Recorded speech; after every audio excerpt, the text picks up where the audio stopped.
Hello നമസ്കാരം, Tara's wonder കിച്ചണിലേക്ക് എല്ലാവർക്കും സ്വാഗതം. നമുക്കിന്ന് ചെറിയുള്ളി ക്ലീൻ ചെയ്ത് വെക്കണ ഒരു വീഡിയോ ആയാലോ. അപ്പോൾ ചെറിയുള്ളി ക്ലീൻ ചെയ്യാനൊക്കെ എല്ലാവർക്കും അറിയാം. അപ്പോൾ നമുക്കിന്ന് ചെറിയുള്ളി കൂടുതൽ കിട്ടിയിട്ടുണ്ട്. അപ്പോൾ ഞങ്ങളൊരു പരിപാടിക്ക് പോയപ്പോൾ അവിടെ ടെമ്പോയിൽ വിൽക്കണം കണ്ടപ്പോൾ 2.5 കിലോ വെച്ചിട്ട് ഓരോ കവർ വാങ്ങിയതാണ്. അപ്പോൾ നമുക്കത് ഒന്നിച്ച് ഇട്ട് കഴിഞ്ഞിട്ടുണ്ടെങ്കിൽ അത് കേടായി പോകും. കുറച്ച് ദിവസം കഴിഞ്ഞ് കഴിഞ്ഞാൽ കേടായി അത് നമുക്ക് ഉപയോഗിക്കാൻ പറ്റാത്ത സ്ഥിതിയാകും. അതിങ്ങനെ പരന്ന ഒരു മുറത്തിലോ എവിടെയെങ്കിലും ഇങ്ങനെ നിരത്തിയിട്ടിട്ട് നമുക്ക് ഒഴിവുള്ളപ്പോൾ കുറേശ്ശെ ക്ലീൻ ചെയ്തെടുക്കുകയാണെങ്കിൽ നമുക്ക് ഫ്രിഡ്ജിൽ സൂക്ഷിക്കാം. കൂടുതൽ ദിവസം സൂക്ഷിക്കാനല്ല, നമുക്ക് ചെറിയ ചെറിയ ടിന്നുകളിലാക്കി ഒഴിവുള്ളപ്പോൾ ഇങ്ങനെ ക്ലീൻ ചെയ്ത് നമുക്ക് സൂക്ഷിക്കാം. ഈ ഉള്ളി നമുക്ക് ക്ലീൻ ചെയ്യാനൊക്കെ വലിയ കുഴപ്പമുണ്ടായില്ലായിരുന്നു. ചെറുതാണെങ്കിലും തൊലിയൊക്കെ വേഗം പോകും. അങ്ങനത്തെ നല്ല ടൈപ്പിലെ ഉള്ളിയായിരുന്നു.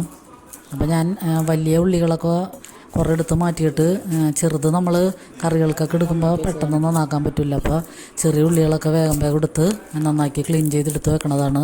അപ്പോൾ ഞാനിപ്പോൾ ഇത് 2-3 ടിന്നുകളിലാക്കി ഐസ്ക്രീമിൻ്റെ ടിന്നിലാക്കി ആക്കിയിട്ടാണ് വെക്കണത്. അപ്പോൾ നമുക്കിത് അത്യാവശ്യത്തിന് എടുക്കാം, ഉള്ളിത്തീയിലൊക്കെ വെക്കാം. അപ്പോൾ ഞാനിപ്പോൾ അതൊന്നും ചെയ്തിട്ടില്ല. നേരത്തെ ഞാൻ ചെമ്മീനും ചെറിയുള്ളിയും കൂടിയും തോരൻ വെക്കണ ഒരു വീഡിയോ ഇട്ടിട്ടുണ്ടായി. അപ്പോൾ അത് ഈ ഉള്ളി ഇട്ടിട്ടാണ് ഇപ്പോൾ ഞാൻ അധികം കറികളിലൊക്കെ ഉള്ളി കൂടുതൽ ഇട്ടിട്ടാണ് കറി വയ്ക്കണത്. അപ്പോൾ ഉള്ളി നമ്മുടെ ശരീരത്തിന് ഒത്തിരി ആരോഗ്യ ഗുണങ്ങളുള്ളൊരു സാധനമാണ്. ഇപ്പോൾ പാൽ കൊടുക്കുന്ന അമ്മമാർക്കൊക്കെ ഉള്ളിലേക്ക് ഒഴിച്ച് കൊടുക്കുമ്പോഴായാലും അല്ലെങ്കിൽ ഉള്ളി നെയ്യിലിട്ട് മൂപ്പിച്ചൊക്കെ കൊടുക്കുന്നത് എപ്പോഴും നല്ലതാണ്. അപ്പോൾ പിന്നെ ഇങ്ങനെയൊക്കെ നമ്മൾക്ക് ഉള്ളി കൂടുതൽ ഇട്ടുമ്പോൾ നന്നാക്കി വെക്കുകയാണെങ്കിൽ ഫ്രിഡ്ജിൽ സൂക്ഷിക്കുകയാണെങ്കിൽ നമുക്ക് അത്യാവശ്യത്തിന് പെട്ടെന്ന് എടുത്ത് ഉപയോഗിക്കാൻ പറ്റും. അപ്പോൾ വെറുതെ ഇരിക്കുമ്പോൾ ക്ലീൻ ചെയ്ത് ഇങ്ങനെ വെക്കാം. അപ്പോൾ നമുക്കിത് ഉള്ളിലേക്കൊക്കെ ഉണ്ടാക്കാം. ഉള്ളി തീയൽ, പിന്നെ വെറുതെ ഉള്ളി നമുക്ക് തേങ്ങയിട്ട് തോരൻ വെക്കാം. അങ്ങനത്തെയൊക്കെ പല ടൈപ്പിലെ ഉള്ളിയുടെ റെസിപ്പീസൊക്കെ ഉണ്ടാക്കാൻ പറ്റും. അപ്പോൾ ഞാനിപ്പോൾ അതൊന്നും ഉണ്ടാക്കിയിട്ടില്ല. ഉള്ളിത്തീയൽ ഉണ്ടാക്കുന്നുണ്ട്, പിന്നെ ഉള്ളി ലേഗ്യവും ഉണ്ടാക്കുന്നുണ്ട്. അപ്പോൾ അത് ഉണ്ടാക്കുകയാണെങ്കിൽ വീഡിയോ നിങ്ങളുമായിട്ട് ഷെയർ ചെയ്യാം.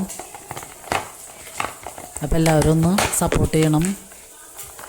അപ്പോൾ ഇപ്പോൾ ക്ലീൻ ചെയ്ത് നമുക്ക് വെക്കണ ഒരു വീഡിയോ ഞാൻ എടുത്തെന്ന് മാത്രമേ ഉള്ളൂ. അപ്പോൾ കുറേ ഉള്ളി ഞാൻ എടുത്ത് മാറ്റിയിട്ട് ചെറുതരമൊക്കെ എടുത്തിട്ട് എല്ലാവരും എടുത്ത് വെറുതെ ഇരിക്കുമ്പോൾ ഇങ്ങനെ ക്ലീൻ ചെയ്ത് സൂക്ഷിക്കുകയാണ്. അപ്പോൾ ചെറുതിൽ ഒരെണ്ണത്തിൽ എടുത്തു വെച്ച് പിന്നെ ഞാൻ വലിയ ഇങ്ങനത്തെ ഒരു ടിന്നിലും കൂടിയും നന്നാക്കിയൊക്കെ എടുത്തു വെച്ചിട്ടുണ്ട്. അപ്പോൾ ഇതിൻ്റെയൊക്കെ റെസിപ്പി പുറകെ വരുന്നതായിരിക്കും. അപ്പോൾ ലൈക്ക് ചെയ്യണവർക്കും കമൻറ്റ് ചെയ്യണവർക്കൊക്കെ ഒരുപാട് നന്ദിയുണ്ട്. അപ്പോൾ അടുത്തൊരു വീഡിയോയും വരുന്നതുവരെ എല്ലാവർക്കും നന്ദി.